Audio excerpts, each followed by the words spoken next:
Welcome back, my friends, to the Sweet Spot, where IT leaders share the insight with other leaders and others that want to lead. My name is Carlos Vargas, and as every week, I have my two co-hosts, our host, Paul Lewis.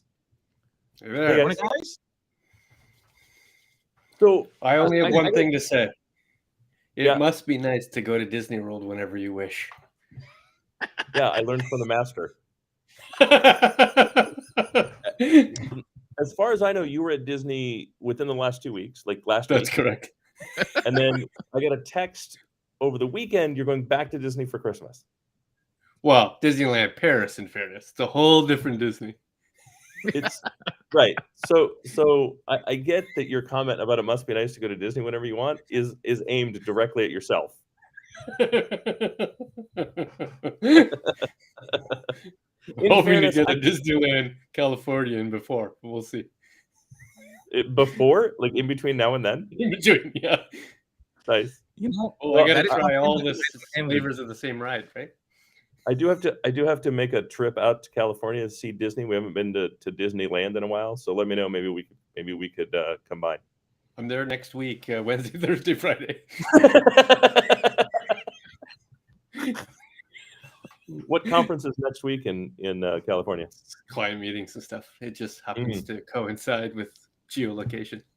I see. So I am curious about something. So we started kind of talking. I happen to be in the city of Orlando at a hotel that's about, I don't know, 5 minutes from kind of the park entrance stuff where all the signs show up, Yeah. It might only be 30 seconds from the first sign. So we're pretty close. So I flew in a little early and have spent the last 2 days going to various Disney parks. Right, we did Epcot, which I haven't done in years, and really the one time I did it more than a decade ago, it was 2006-ish. It left a bad taste in my mouth. Right, the experience wasn't great. We just went and did it, and I would happily do it again. Even though it has massive construction happening right in the middle. Yes, and we showed up like Sunday morning. They did all their races, and all their races are done at Epcot. Right. So they had a 5K, a 10K, and a half marathon that all ran not concurrently.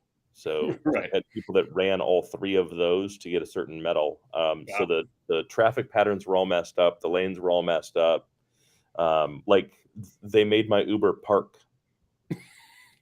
Like just directed him to a parking spot, flagged him, tagged him the whole 9 yards, and then directed him to a parking spot, which says, Disney, which is normally really communicative and really kind of like they make sure that their employees are aware of things and very helpful. In this case, it was exactly the opposite. Matter of fact, we couldn't get the attention of the parking attendant to tell us where to go. Right. So we parked, and then he just pulled forward and dropped us at a most convenient location that seemed to make sense. But once we get inside the park, the experience was fabulous.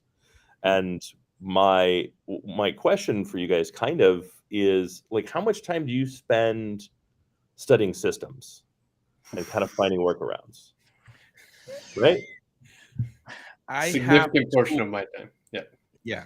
I even have tools to look at it. So I'm right now going in the process of a certification that have 14 parts.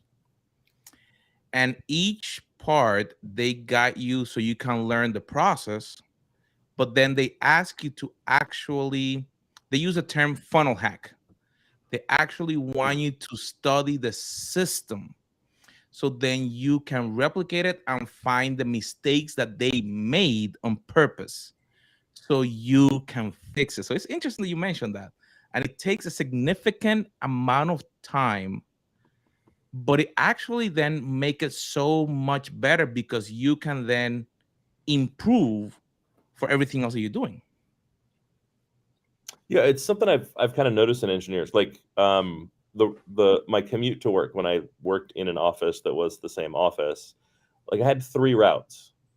And I knew within minutes which route was going to be the busiest route based on the traffic pattern of the day. Right? Time I left, day of the week. Denver experiences all 4 seasons, unlike Miami. So like Miami has, what do you guys have? You have humid and hurricane, right? You have 2 seasons. Yeah, that will change tomorrow probably. We are a little bit humid. That hurricane may come, may not come. So I will Yes, Nicole's banging on the door, right? Yep. Yeah, she's made a couple phone calls. She's made a reservation with Miami. It's unsure whether she'll show up for her date night or not. Right. Her party on the town. But it's something that I've noticed with engineers, and one of the things that I did over the weekend. So getting into Epcot, like I said, was a bit of a pain, and it just took forever. When we left, we instead of walking to the front of the park and going out the same way we came in, we went out the back of the park. Right. Hopped on the ferry, which would take you to Dolphin and Swan. It also takes you to the boardwalk. So we took it to the boardwalk, walked right out front of the hotel there, and picked up an Uber. Nice. And in the same time it would have taken us to walk to the front of the park, we were in our Uber. Right. And it was half the distance, no traffic whatsoever to deal with, no nothing. There was one additional stoplight kind of thing. And then on the way back in the next day, we went to Hollywood Studios. Yeah. Did the same thing. Interesting. Right? Only we stayed until after the park closed, right? Because again, our dinner reservation was at 8:50 at night, right? Sure. Park closes at 9 during the week, during off season. So when we left, it actually would have been quicker just to pick up an Uber in front of the park. But we did the same thing, and it was much, much longer. Of course, we were we had to go to all the other stops on our journey from the boardwalk to Hollywood Studios, right? So it had more stops on the little boat, and it was later, right? So the number of Ubers had gone down, right? So I find it interesting that, and my thought wasn't, okay, I did that, I'll do it again, blah blah blah. My thought was, okay, cool. Now I have more data to interpret for how I would do this next time and what advice I would give people. You've registered that as new tips and tricks, right? And so now it's gamification, right? So were I to do it again, I would actually I would have them drop me off at the SkyTram and take the SkyTram over to Hollywood Studios. Yeah, smart. Much straighter shot, much easier to get in and out of. Don't have to wait on the boat, et cetera, et cetera. So I also do that kind of stuff, but I do it at kind of 3 different levels. So at the highest macro, let's say I'm going on a vacation with the family. I travel frequently, so I have generally a good appreciation how to navigate the world, but it's much more difficult to do that with a family of 4 who travels far less and with 8 bags instead of 1 carry-on bag. The biggest issue with traveling family is transfers, right? It's not when you're at Disney, it's getting from the airport to Disney or to dinner or to whatever, right? And therefore, I pre-plan exactly how I get to place. That is a known entity. I now know the 15 ways to get from Charles de Gaulle to Disneyland Paris, and which way is going to be the most effective, and what's going to align with the timing I need it to align to. So that's the bigger one. The middle ground is much more like Disney-esque, where we're thinking about using Genie Plus and what's the best place and what do I do for rope drop and what are the orders to which I want to do the rides to maximize the amount of rides.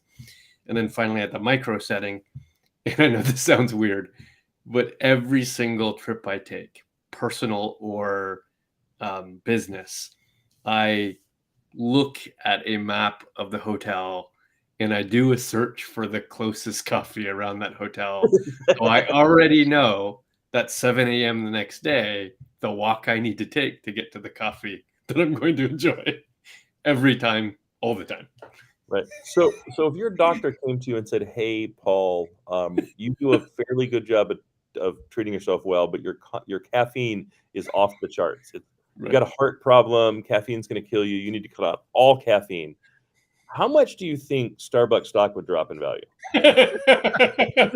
It's pretty significant. It would be enough that they'd have to inform investors. That's for sure. Right. And how would what would Pythian's reaction be to the reduction in your expense report?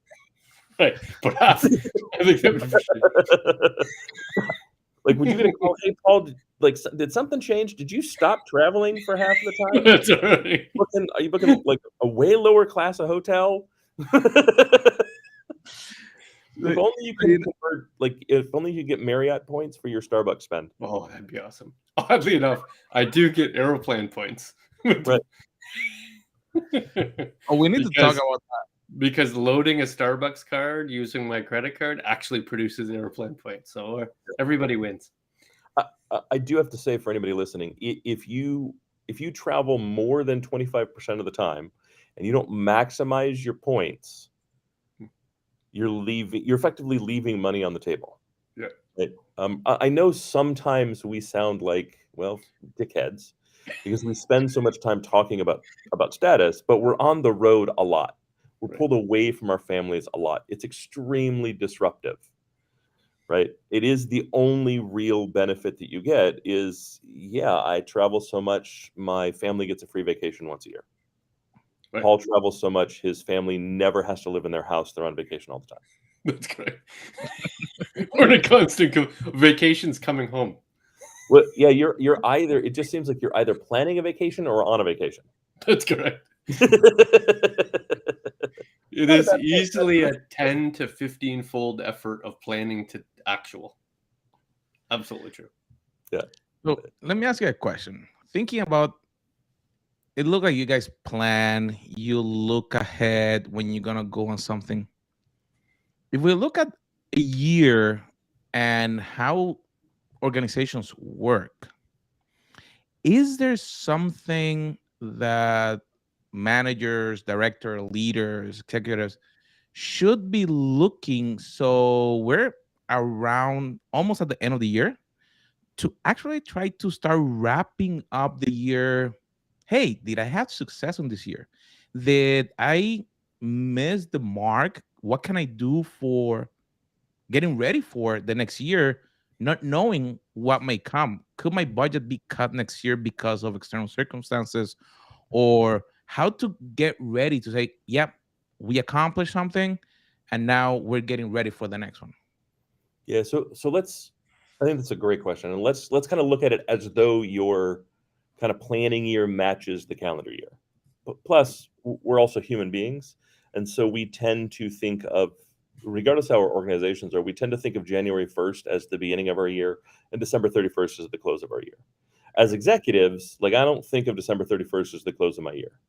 My year actually closes like November 15th. Right. Because I've Right. already submitted what next year looks like by that point. Correct. Because I've budgeted for next year. I've planned for next year.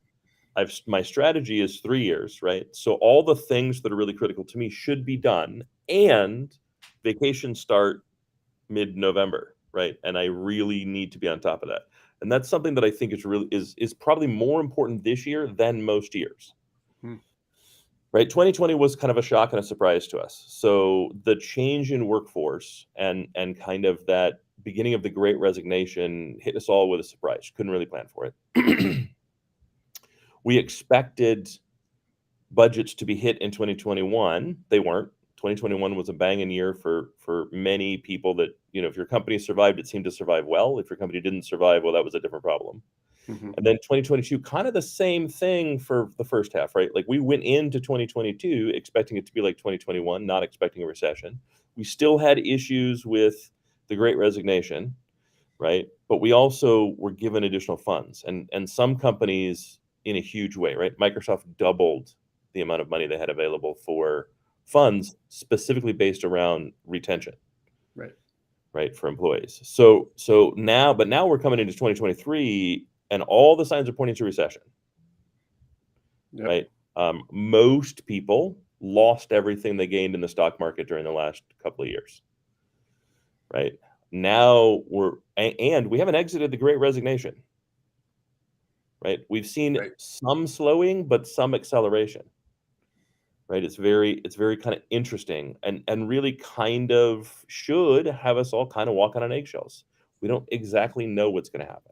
And so that all of that means my year is effectively over, and I really should start looking at it as though it is. This is not a time for your last great push to complete stuff before the end of the year because of that Great Resignation. And so now what I'm doing is I'm really looking at strategies around what can I do to ensure everyone uses vacation, everyone gets to relax for the holidays. What can I do? Like I should have changes turned off, right? If it's not a critical outage, I should not be trying to push big changes right now. And I really should be looking at what does a skeleton crew look like to enable people to take the vacation they want? Because I really need to be focused on retention. because it's unlikely if someone leaves that will turn into an open rec. Yeah, I agree. And in math terms, 2023 looks like a, give or take 3.94% increase in budget against a 8% inflation rate, right? Against a potentially 15% increase across the board compensation. So now it's not a 3.9% increase. It's actually a pretty significant, anywhere between 17 to 21% decrease in IT budget in real dollar terms, which means I have to figure out how to do different work with less engaged staff. And a good portion, they're still looking outside. In fact, not only is it a good portion, probably about a third of your staff has already have offers, and about a quarter of those have more than one offer, which is more than what they make now. So we're going up against a tide of still big change against a budget to which will not create a lot of innovation for me. That's a challenging year. Yeah, and if I think about kind of the devil I know versus the devil I don't, which is something I always go through when I'm looking at a new job, right? I know what the picture is where I'm at. Like I know what the full package is, right? How hard is it? Not just how much vacation do you have, how hard is it to take vacation? What does my day-to-day look like? Right? When something goes right, do you get praised? When something goes wrong, do you get shat on? Like I know what all of those things are, right? So I really have a good picture of that. And all I really know about a new place is statistics and the little bit of information I can glean from, if I know somebody that works there, what their personal experience is, and kind of what Glassdoor or LinkedIn or something says. I say kind of because I don't really have a lot of faith that those things are honest. Right. And so everyone is kind of in that same position. And so now really is a good time if you take that focus, like I suggested, and really focus on employee well-being and happiness. Now really is a good time to work on that retention so that people who maybe were planning on, departing in January can be saved and retained. Yeah, I agree. In fact, I'd argue that compensation, while increasing, will be the same no matter where you go, and therefore the cultural implications becomes my primary decision maker, whether that's developer or executive. I think I'm much more likely, and therefore most people are much more likely, to go to a place where they have a much better appreciation of what the cultural is. In other words, I'm going to go somewhere to a company to which I know somebody already works at who's already provided valuable feedback on how that culture actually works, versus hoping that the grass is greener on the other side, because the grass is never greener on the other side. Therefore, why would I take that risk, right? Unless it's so bad here that anything is better. Sure. Right? Well, I bet half of the Twitter employees currently believe that the grass is greener somewhere else.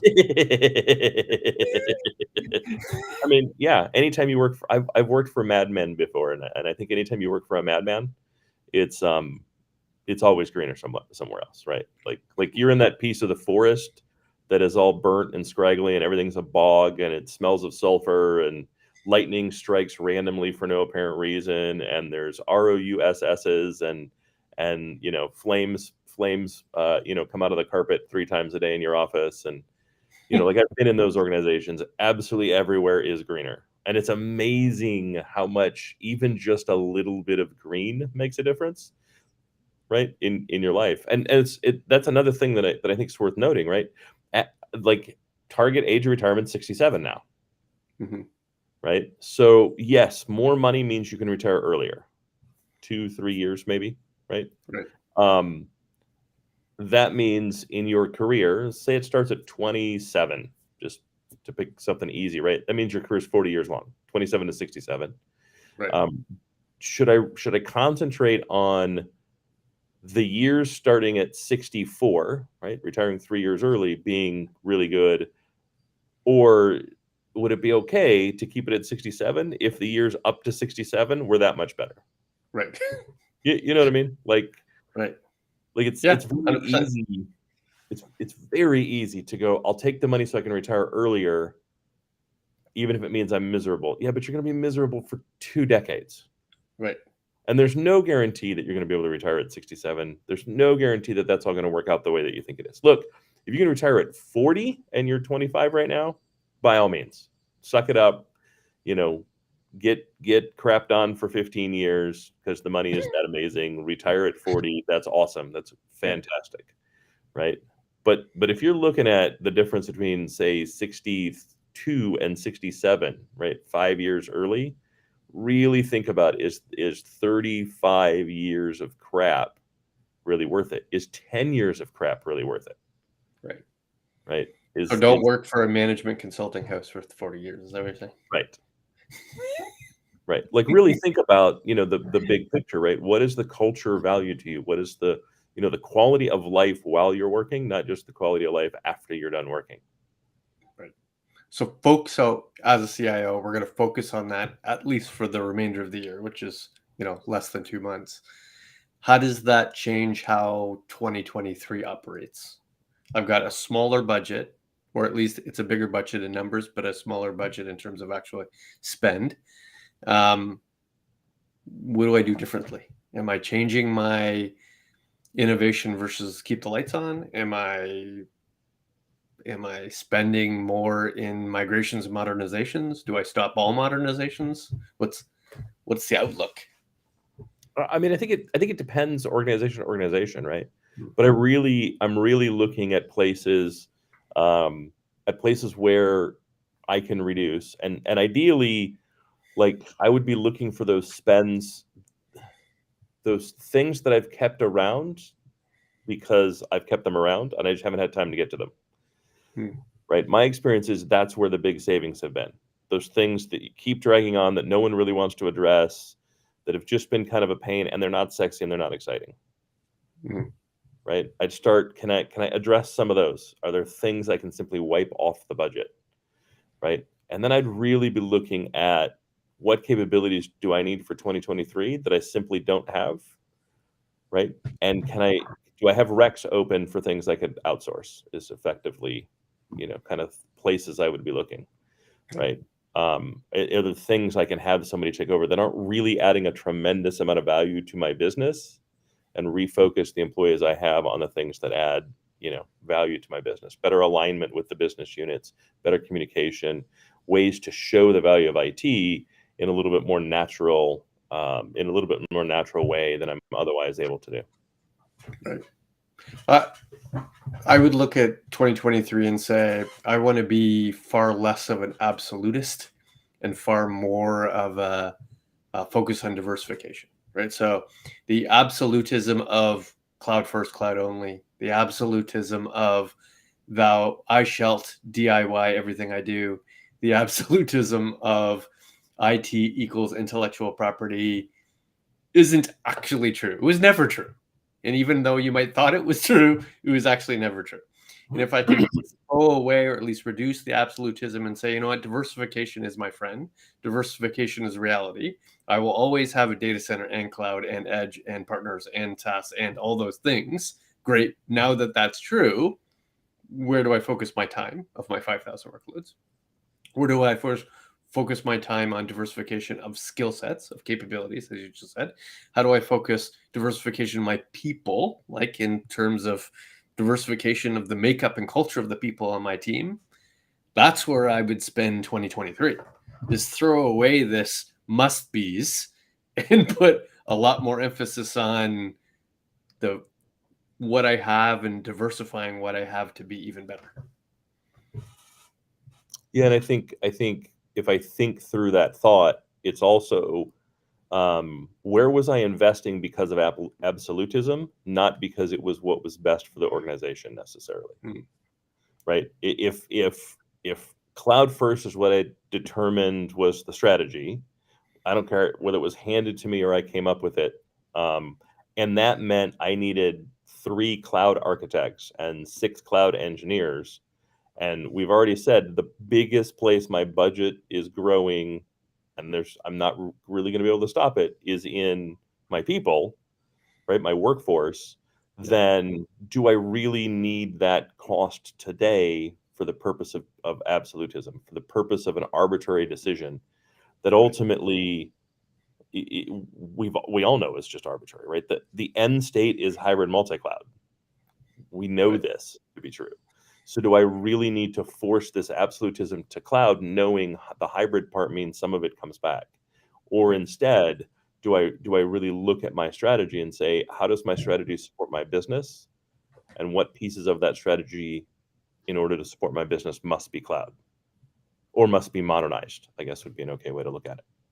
Yep. And the DIY, I think the biggest harm, while cloud first, cloud only has been a harm to teams, I think DIY has been the biggest harm, really, is that I'm under the impression as the CIO that I'm smarter than the vendors and I know my business and therefore I know technology better and therefore I'm much more likely to empower my team to build new things rather than partner with an ecosystem of talent that would bring capability into my organization.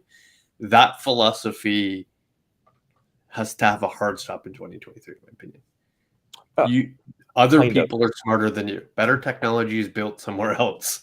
Embrace that reality instead of presuming that you have all the skill sets you'll ever need to succeed. So I would kind of agree with you. Good. Because it's on the preposition that I believe my people are the smartest. I believe I can build the best technology, right? Like there's some suppositions there. And for those people that have those suppositions, yes, those suppositions have to go away. And if that's prevented you from growing your ecosystem, those suppositions, discard those suppositions today.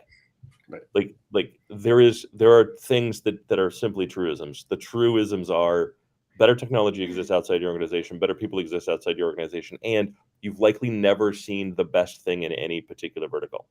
You've likely never seen the best storage. You've never seen the best SIM. You've never seen the best XDR. You've never seen, and you don't freaking need the best, right? You need something good enough for your business. Okay. So if we assume, great, we can discard all those things, now the barrier to improving my ecosystems might be, I don't actually know what I need, and I haven't found anybody that I can trust that can actually help me, right? It's that trust piece that I find a lot of people are frustrated by. Okay, cool. I know I don't make the best dashboarding. Like I can't roll my own with Grafana to make the best dashboarding, so I'll pick a dashboard vendor. There are 87 of them. They all say they're absolutely the best. They all say they're perfect. They all say they're magic. They all can't be, or this is ridiculous. So who do I actually trust to do this? Who do I trust to help me make a decision? And the last time I did it, what we ended up with was way too complicated, which is how we got into the roll your own to begin with. Or they didn't actually support us, or it ended up costing 5x what they said it did, or right. And that's where I think a lot of the challenge comes in, is finding people to trust, right? And my response is start looking for advisors, not consultants. The goals are very different, right? The goal of an advisor is charge you a lot per hour and keep the number of hours incredibly low. Right. But the goal of a consultant is charge you a lot per hour and get as many hours as possible. Right. An advisor wants to maximize an hour with you, tell you as much as they physically can in the hour which they've allocated to do. Correct. Whereas consultants want to do hour every hour for 40 hours for 40 weeks. Correct. Yeah. Correct. So they'll tell you as little as possible in that hour. Yeah. And really leverage those things to say, who can I trust? Like that should be the question. Not what do I need? Who can I trust? Like what is a good decision framework for this look like? What does a good challenge and response framework look like? Where should I be doing RFPs? Where should I be awarding business? Right? Where should I go directly to a vendor? Where should I involve a third party? Right? In some cases, you want an MSP. In some cases, you want a managed service. In some cases, you just want to purchase it as SaaS. In some cases, you want to involve a vendor. In some cases, a partner is going to be a better way to go. Right?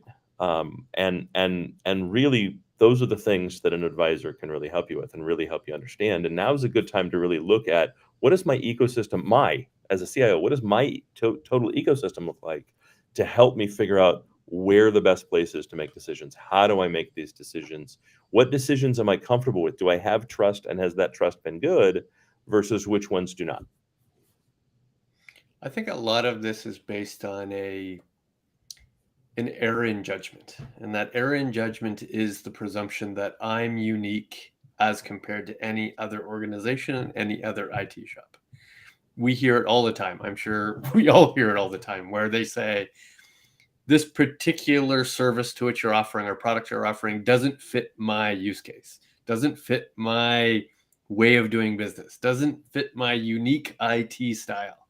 When the reality is, you do not, in fact, have a unique IT style. If anything, your uniqueness is the wrongness that you've implemented. Right, right. Right? In fact, it's in your best interest to actually implement best practice process, best practice IT automation, best practice organizational business process. And the fact that you think you are unique is odd, but then you insist to make IT decisions because of that incorrect assumption of uniqueness, that's the root cause of most of these things, in my opinion. Or incorrect valuation of uniqueness. Right.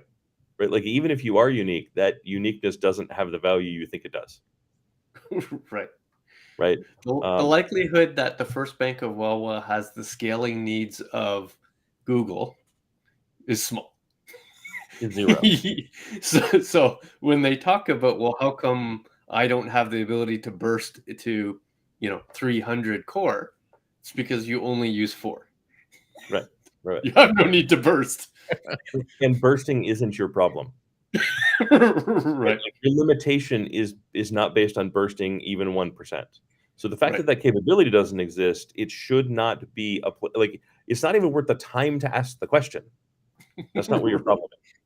And, Right. and again, it kind of comes back to trust, right? Either you're trusting the wrong people, those who are telling you that bursting is your problem, or you're not trusting anyone, in which case you're not armed to be able to ask the right questions.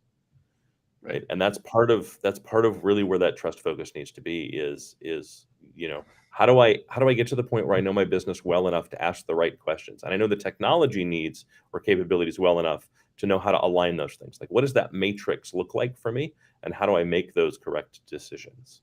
Mm-hmm. And it's a challenge, no doubt, but that's really, like, I would be focused on workforce and answering that question, right? Do I have the things necessary to make those decisions? Am I able to make sure I can ask the right questions for 2023 and 2024, right? Am I going to go into 2023 making sure that my people all understand the questions that we know to be right and those that are still open? Those are the things I'd really be focused on right now as I look to close out the year, and just look back on the last year, look back on the last 2 years and say, how many times has this come up? How many missteps have we made? And can we identify some of the reasons why we made those missteps? Do we see any consistency of pattern, right? People, partner, process. Those are the 3 things that I would look at. And do we need to prepare to be resilient like we did in 2020?